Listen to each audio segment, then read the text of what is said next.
Good morning friends, welcome to the prelims booster session. तो आज का पहला टॉपिक है integrated multipurpose corporation for Ladakh. तो यूनियन कैबिनेट ने अप्रूवल दिया इस कॉरपोरेशन को बनाने के लिए। ये कॉरपोरेशन क्या करेगी कि लद्दाख की जो है ओवरऑल डेवलपमेंट को देखेगी। एम्प्लॉयमेंट जनरेशन से लेके पूरे इंफ्रास्ट्रक्चर की डेवलपमेंट, कैसे टूरिज़्म को डेवलप करना है, कैसे लोकल प्रोडक्ट्स और हैंडीक्राफ्ट इंडस्ट्री को बनाना है, टूरिज़्म, ट्रांसपोर्ट, सारी कुछ चीज़ें जो डेवलपमेंट की चीज़ें हैं लद्दाख की, वो सारी यही देखेगी। ठीक है। तो इसके लिए जो है इसको अप्रूव कर दिया गया है, इस एस्टेब्लिशमेंट को जो है अप्रूव कर दिया गया है। इसका नाम integrated multipurpose infrastructure development corporation होगा। इसमें एक मैनेजिंग डायरेक्टर भी होगा और जो है इसका मेन मोटिव क्या होगा, सोशो इकोनॉमिक डेवलपमेंट करना यूनियन टेरिटरी ऑफ लद्दाख की। अब इसका इम्पैक्ट क्या होगा कि ह्यूमन रिसोर्सेज की डेवलपमेंट होगी। जब धीरे धीरे इंफ्रास्ट्रक्चर डेवलप होता है कहीं पर भी, उससे और डेवलपमेंट के जो है पैरामीटर्स आ जाते हैं। ठीक है, सोशल डेवलपमेंट होने लगती है। आप किसी भी एरिया को अगर रोड के साथ कनेक्ट कर देते हो तो वहाँ डेवलपमेंट होनी शुरू हो जाती है।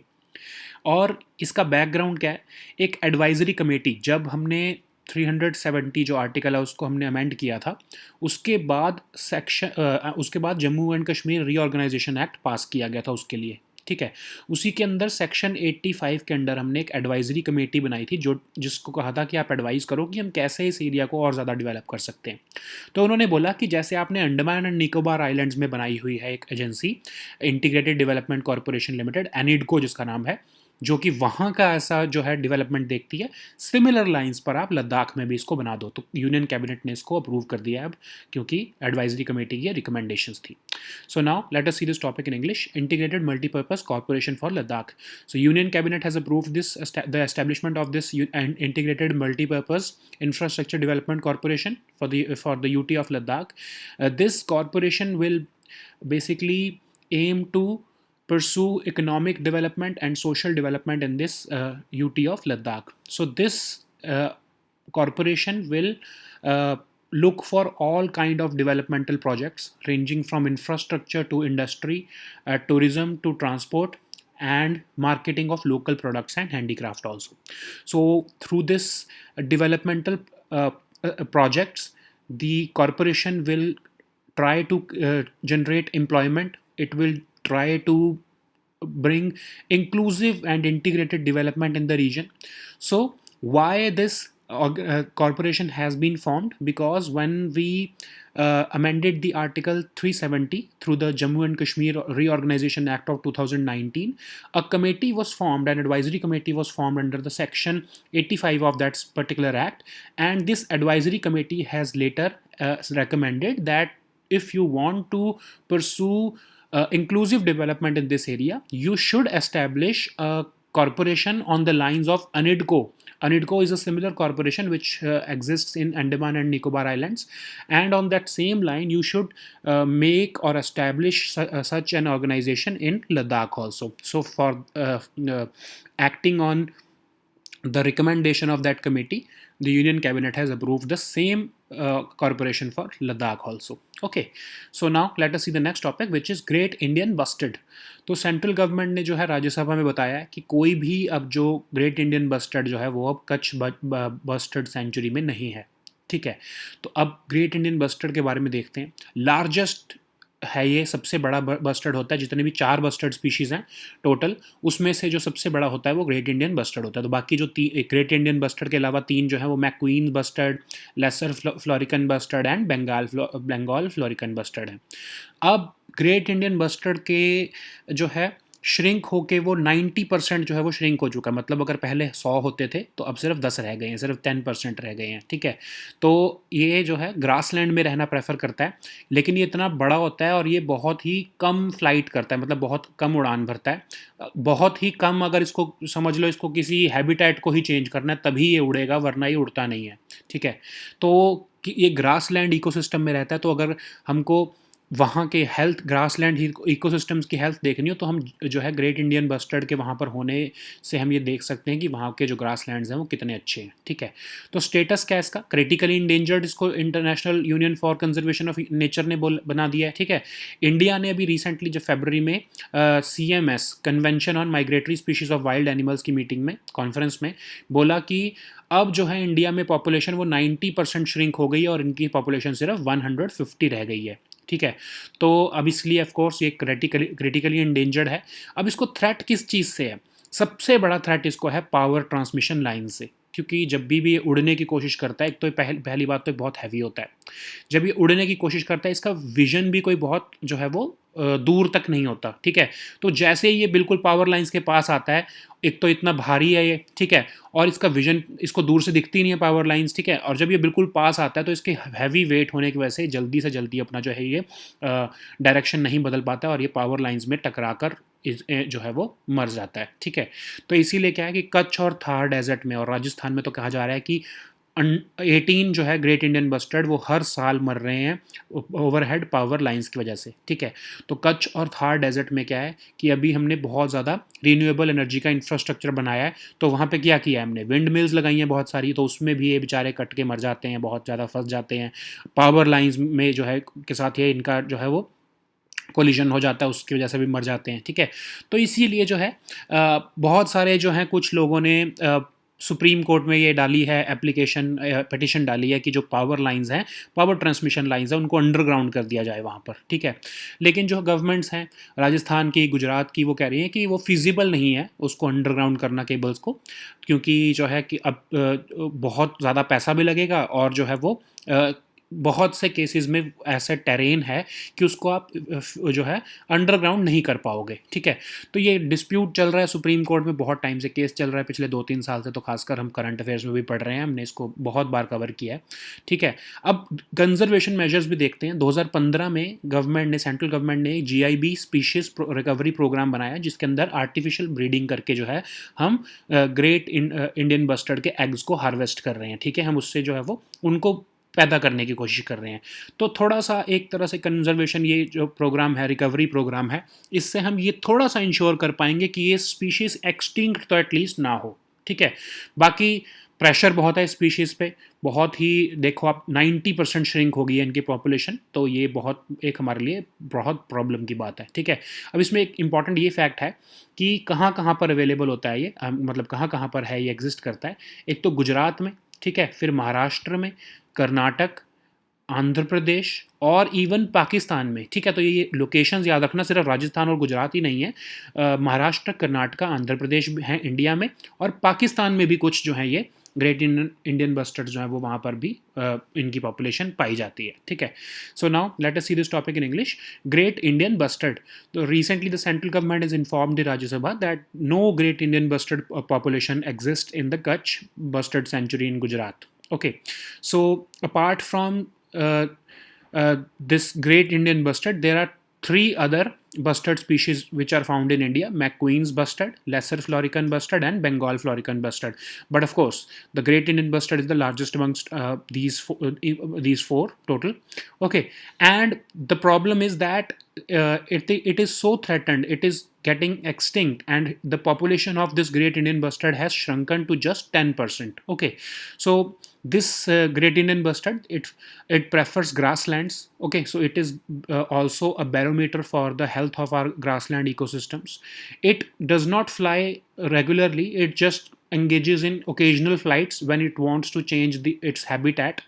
Okay, so when this great Indian bustard takes a flight, it generally gets entangled into the power transmission lines which are present in Rajasthan and Gujarat. Okay, so mostly what we are doing is, in Gujarat and Rajasthan we are having electric transmission lines, or we are pursuing renewable energy development, and we have installed windmills in those locations.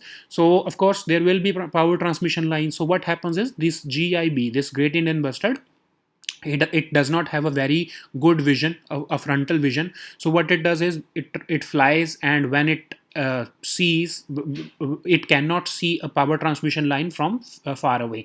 So it comes very close to it, and when it sees that there is a power transmission line, because of its own heavy weight, it cannot change the direction of its flight, so it gets entangled into the power lines, and it dies. Okay, so this is the most cogent threat that is harming this great Indian bustard. And there are several petitions in Supreme Court and even the high courts of Rajasthan and Gujarat that power transmission lines should be made underground, but the governments are resisting it because it is not feasible, both economically and geographically, because the terrains are different in some areas. So it is difficult to make underground power transmission lines to save this bird. Okay, so in 13th CMS, Conference of Parties of Convention on Migratory Species of Wild Animals, India has accepted that only 150 number of GIB population exists in India. Out of the 128 birds, out of them 128 birds were in Rajasthan, 10 in Kutch district of Gujarat, and a few in Maharashtra, Karnataka, and Andhra Pradesh. Okay, so also there is population of GIB in Pakistan. The as I've told you, almost 90% of the population has been lost, and that's why IUCN has categorized this GIB as critically endangered. So, like I've told you, the major threat that is finishing the population of this GIB is power transmission lines. Okay, so the government has launched several measures to prevent the species extinction. Like in 2015, they have launched a GIB species recovery program. They have been artificially hatching the eggs of GIB, and they are incubating it artificially, so that at least some kind of insurance exists against the extinction of this bird. Okay. So now let us see the next topic, which is dying declaration. तो अभी CBI court ने जो है वो 2 policeman को जो है वो लाइफ सेंटेंसेस जो है वो दी है, अवार्ड की है उनको, क्योंकि उनके ऊपर ये इल्ज़ाम है कि उन्होंने कस्टोडियल डेथ जो है वो की थी एक मर्डर एक्यूज की. ठीक है, और ये मर्डर एक्यूज ने डाइंग डिक्लेरेशन दी थी कि उनको जो है विक्टिम के dying declaration made by the victim prior to his death. ठीक है, तो उन्होंने बोला कि जो मरा है मर्डर अक्यूज्ड, उसने मरते हुए बोला कि उसे पुलिस वालों ने मार दिया है. ठीक है, तो ये डाइंग डिक्लेरेशन क्या होती है? जब कोई पर्सन मरने वाला है और वो मरने से पहले जो भी डिक्लेरेशन देता है, जो भी वो स्टेटमेंट देता है, चाहे आपसे समझ लो कि सुसाइड करने से पहले अगर आप कोई लिखता है कुछ, ठीक है, तो उसको कोर्ट जो है वो एडमिसिबल मानते हैं, उसको मानते हैं कि मरने से पहले इंसान जो है वो झूठ नहीं बोलता है. ठीक है, मोस्टली. ठीक है, इसके भी एक्सेप्शंस हम देखेंगे भी आगे, बट ये माना जाता है कि सेक्शन जो 32 है हमारे इंडियन एविडेंस एक्ट का, वो कहता है कि कोई भी पर्सन जो है वो मरने से पहले जो है वो झूठ नहीं बोलेगा. तो सेक्शन 60 ऑफ द एक्ट जो है वो कहता है, वैसे हमारा section 60 of the evidence act जो है वो कहता है कि जो भी कोई ओरल एविडेंस है वो डायरेक्टली देना चाहिए, जो है बिना मतलब कि साइन लैंग्वेज में अगर कोई एविडेंस, कोई आप कम्युनिकेशन कर रहे हो तो वो नहीं मान्य होती. लेकिन इस केस में, डाइंग डिक्लेरेशन के केस में, किसी साइन के थ्रू भी कुछ बताया गया है अगर किसी और पर्सन को या कुछ, तो उसको कोर्ट एडमिसिबल मानता है. ठीक है, तो अब इसमें 2 रूल्स माने जाते हैं. एक तो ये कहा जाता है कि जो पर्सन मर रहा है, ठीक है, आप समझ लो किसी का मर्डर किया जा रहा है, तो जो वो पर्सन जो मर रहा है वो अकेला उसका ओनली प्रिंसिपल आई विटनेस है. ठीक है, और उसकी डेथ उसके सामने है, तो ये कहा जाता है कि वो उसके टाइम उस डेथ को देखते हुए जो उसने स्टेटमेंट दी है उसकी सैंक्टिटी ऑलमोस्ट एक ओथ जितनी होती है. ठीक है, तो इसलिए जो है वो उस टाइम पर झूठ वो नहीं बोलता है. ठीक है, तो मतलब 2 चीज़ें हो गई कि पर्सन अकेला है जिसका मर्डर हुआ है, ऑफ कोर्स वो खुद उससे ज़्यादा अच्छा किसको पता होगा. ठीक है, तो अगर उसने कुछ बोला है कि मुझे इसने मारा है, तो देयर इज़ मोर प्रोबेबिलिटी कि वो झूठ नहीं बोल रहा है. ठीक है, तो यही हमारा कोर्ट जो है वो मानता है. फिर अब कुछ सर्कमस्टांसेस ऐसे हैं जिसमें जो है कोर्ट जो है वो सेट असाइड कर देता है इस डिक्लेरेशन को. जैसे कि अगर किसी ने उनकी जो है प्रॉम्प्ट किया हो, उनको झूठ एक तरह से, उनको किसी तरह से ट्यूटरिंग की हो उनकी, जो पर्सन मर रहा है, कि उसको इस पर्सन ने मारा है. ठीक है, अगर मैं समझ लो किसी पर्सन को ए पर्सन जो है वो सी को मारना चाहता है, और लेकिन वो ऐसा एक खेल रचता है कि वो बी के ऊपर इल्ज़ाम लगा देता है, तो सी को ये लगेगा कि बी उसको मार रहा है, ठीक है, जबकि मार उसको ए रहा है, ठीक है। तो सी जो है जब वो स्टेटमेंट अगर बी के खिलाफ दे रहा है, ऑफ कोर्स ये बड़ा कंफ्यूजिंग हो जाएगा आपके लिए, बट सी जो है वो अगर स्टेटमेंट दे रहा है तो वो बी ने उसको असल में नहीं मारा है, जबकि उसने बी के खिलाफ स्टेटमेंट दिया, असल में तो उसको ए ने मारा है। तो अगर लग रहा है कोर्ट को कि कुछ ट्यूटरिंग की गई है उस पर्सन की जिसने मरते हुए स्टेटमेंट दी है, तो जो है कोर्ट जो है वो उसको उस डाइंग डेक्लेरेशन को नहीं मानेगा, ठीक है। फिर अगर उसको इमेजिनेशन है, ठीक है, अगर कोई पर्सन बोले कि मुझे भूत ने मारा है, ठीक है, तो उसको एक तरह से इमेजिनेशन में आ रहा है ना ये, ठीक है, तो उस केस में भी जो है वो कोर्ट उसको एडमिसिबल नहीं करेगा डाइंग डेक्लेरेशन को, क्योंकि वो उसके इमेजिनेशन की वजह से उसको उसको ऐसा लग रहा है कि उसको इस भूत ने मारा है, जबकि उसकी कॉज ऑफ डेथ कुछ और हो सकता है। अगर वो फिट स्टेट ऑफ माइंड में नहीं है जो मर रहा है, अगर वो समझ लो उसके स्टेट ऑफ माइंड सही नहीं है और उस टाइम पर उसने कुछ स्टेटमेंट दिया, तो वो तो उस केस में भी जो है उसको डेक्लेरेशन को एक्सेप्ट नहीं किया जाएगा। और ये डेक्लेरेशन वॉलंटरी होनी चाहिए, ठीक है। ऐसा नहीं कि किसी ने उसको डंडे के जोर पर कोई डेथ थ्रेट दिखा के वो स्टेटमेंट ली है तो भी जो है वो कोर्ट जो है उसको नहीं मानेगा, ठीक है। और इसके अंदर जैसे मैंने आपको बताया ना कि सेक्शन 60 ऑफ द एक्ट तो कहता है कि ओरल एविडेंस जो है वो डायरेक्टली ओरल एविडेंस होना चाहिए, बोल के ही होना चाहिए। लेकिन इस केस में डाइंग डिक्लेरेशन के केस में एक्सेप्शन होती है कि वो साइन या कोई जेस्चर करके या के भी बता सकता है कि उसको किसने उसको जो है वो जो उसने मरते टाइम जो स्टेटमेंट देनी है, जो मरते टाइम जो वो बोल रहा है, वो किसी साइन या जेस्चर से भी बता सकता है, उसको भी जो है वो एविडेंस के रूप में माना जाएगा, ठीक है। So now let us see this topic in English, dying declaration. Recently, a special CBI court has convicted two policemen and awarded them life sentences for the custodial death of a murder accused. Okay, so of course this case pertains to dying declaration because the person who died in the custody of police, he or she made a dying declaration before his death. Okay, so what is a dying declaration? So basically, when a person is being murdered or a person is facing death, the last statement that he makes, the last uh, uh, statement that he makes, basically either oral or written, that particular statement is considered as truth. Okay, so the courts say that when a person is dying, he or she is not lying, of course, because he's dying, so there is little reason to believe that he will die when he's seeing the death. Okay. Okay, so under the section 32 of the Indian Evidence Act, this dying declaration is dealt by this legislation. So generally, under section 60 of the Act, all oral evidence must be direct, but there is an exception, of course. In dying declaration, the person who is dying, he or she can make a sign or a gesture to signal that this particular cause was the cause of her death. Okay, her or his or her death. Okay, so in this case, this section 60 of the act, this dying declaration is an exception to this section 60 of the act, and this dying declaration is based upon two broad rules. So first one is, because the person, of course, if you are being murdered, who would know the truth more than you? Only the person who is being murdered, that person would know the truth about that particular case more than anybody else, because he's the principal eyewitness to that crime. And the second rule is that when a person is dying and he's making a statement, it has the same sanction as that of an oath. Okay, so these two broad rules define the dying declaration or the acceptance of this dying declaration by our courts. So there are certain exceptions also. In case the person who is dying and he's making a statement or a declaration, and that declaration is a figment of his imagination, like I've given an example that if a person before dying says that I have been killed by a ghost, okay, so that then it in that particular case he or she is imagining, okay, it's a product of his imagination, so the court would not accept it. Similarly, if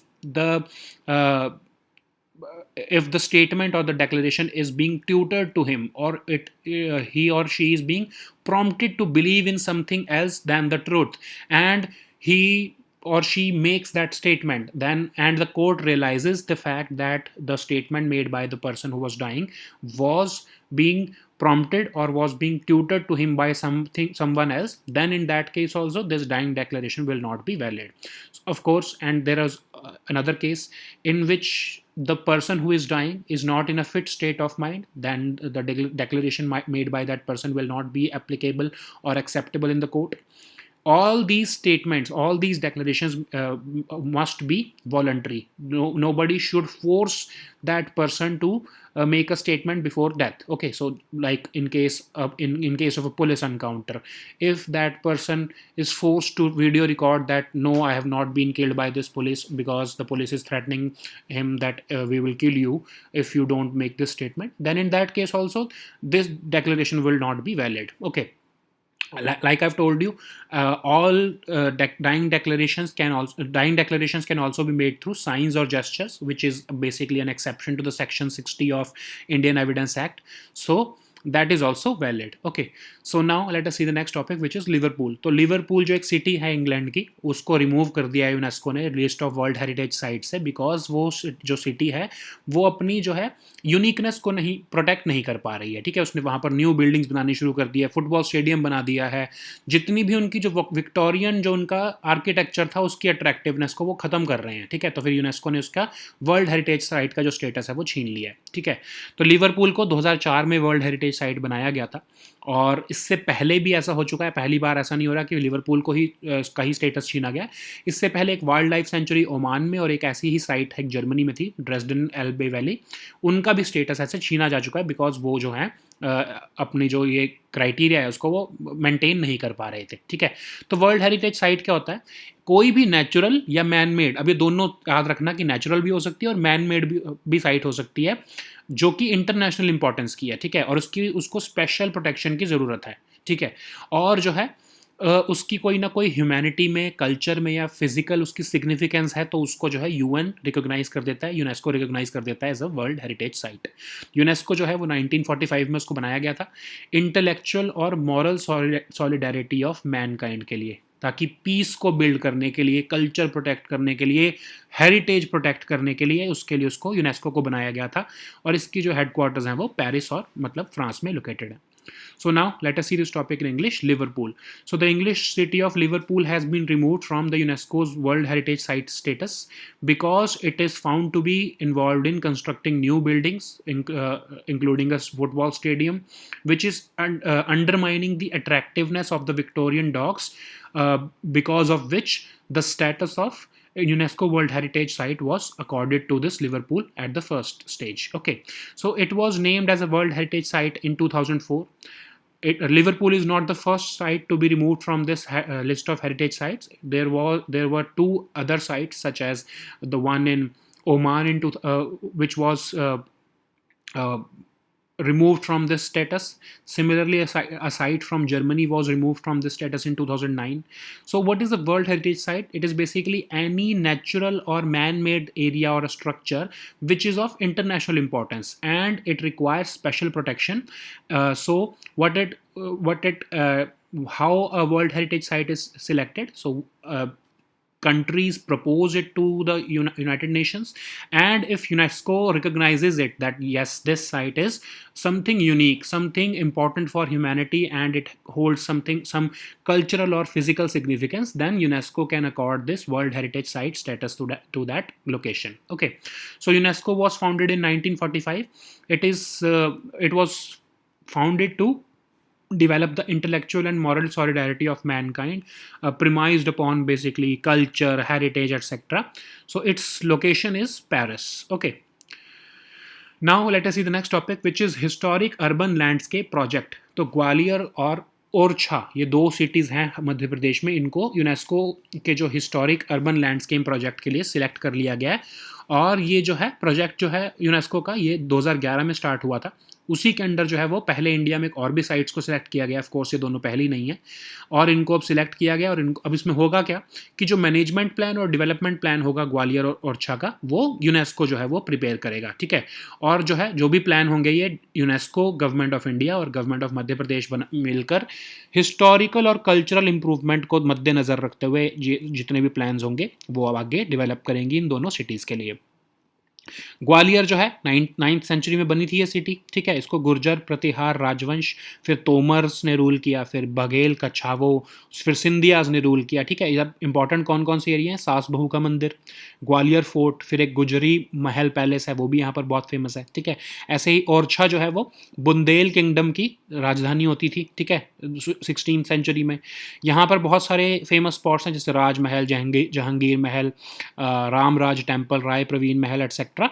तो ये सारी जो है इनकी significance को देखते हुए इनको जो है वो ये हिस्टोरिक अर्बन लैंडस्केप प्रोजेक्ट में इनको जगह मिली है इन दोनों सिटीज़ को।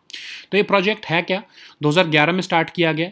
एक इंटीग्रेटेड अप्रोच लेके आता है ये हेरिटेज रिसोर्सेज को बचाने के लिए, क्योंकि इसमें ये अज्यूम करता है, HUL जो ये प्रोजेक्ट है ये अज्यूम करता है कि जो सिटी है उसके अंदर इंटरकनेक्टेडनेस है नेचुरल और बिल्ट एनवायरनमेंट्स की, ठीक है। तो समझ लो कि एक एरिया है, उसकी समझ लो कोई भी आप सिटी ले लो, तो उसकी जो आप अगर डेवलपमेंट भी कर रहे हो तो उसके नेचर और उसकी जो आप डेवलपमेंट कर रहे हो उसके बीच में एक इंटरकनेक्टेडनेस रहेगी, ठीक है।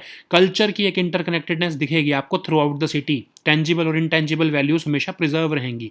कल्चरल और सोशल प्रैक्टिसेस उस कम्युनिटी की जो है, चाहे वो अर्बन एरिया में आप डिवाइड कर दो, चाहे उसको रूरल एरिया में रहने दो, ठीक है, एक सिटी को, तो भी उनकी जो कल्चरल और सोशल प्रैक्टिसेस हैं उस कम्युनिटी की वो सेम रहेंगी, ठीक है। इससे पहले ग्वालियर और ओरछा से पहले 2015 में वाराणसी, अजमेर, पुष्कर और हैदराबाद को भी इंक्लूड किया गया था इसी प्रोजेक्ट के अंदर जो है वो डेवलपमेंट प्लान्स बनाने के लिए, ठीक है।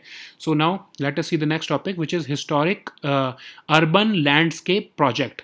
So these two cities of Madhya Pradesh, they have been selected by the UNESCO under Historic Urban Landscape Project.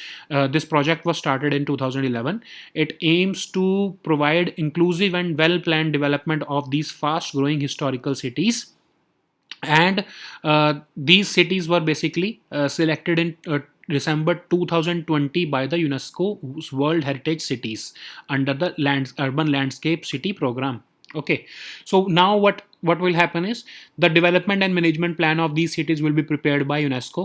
Of course, it will be prepared jointly by UNESCO, Government of India and Madhya Pradesh government, and the historical and cultural component of these cities will be preserved, and any development plan will cater to these two facts. Okay, so this Gwalior, it was established in 9th century. It was ruled by Gurjar Pratihar Rajvansh, then Tomar family, then Baghel, Kachwao and Sindhyas. Of course, we know about this. Okay, so now what are the important sites? Saas Bahu Ka Mandir, Gwalior Fort, Gurjari Mahal Palace. Okay, so similarly, Orchha city, it was the capital of Bundel kingdom in 16th century. There are several famous spots in the town because of the cultural and heritage significance of these two cities. These two cities have been selected now. This project is basically a project of UNESCO which started in 2011, and it adopts an integrated approach towards management of these heritage resources, because it believes that there is an interconnection between a city and within a city, and which even if you, like I've given you an example, even if you divide a single city in urban and rural landscape, the culture will not be separate. They will have an interconnected culture and social practices of the community, either living in rural side or the urban side. They will have a same cultural and social practices. Okay, similarly the built and natural environments will have interconnection also. Okay, so the city will reflect the tangible and intangible values which are inherent in that city. Okay, before these two, Gwalior and Orchha, the cities of Varanasi, Ajmer, Pushkar and Hyderabad were also included in this historic urban landscape project in the year 2015. Okay, so ये आज के हमारे topics थे. आज हम अपने group में weekly current affairs भी आपके साथ शेयर करेंगे, और आज इस हफ्ते से हम आपके साथ जो है वीकली एडिटोरियल्स जो हैं वो भी सेग्रीगेट करके जो इंपॉर्टेंट एडिटोरियल्स हैं उसकी PDF भी आपको शेयर किया करेंगे. तो प्लीज़ आप अपने जो है टेलीग्राम ग्रुप से उसको डाउनलोड कर लो. Okay, so these were our topics for today. We will meet next time with new topics. Until then, good bye and take care.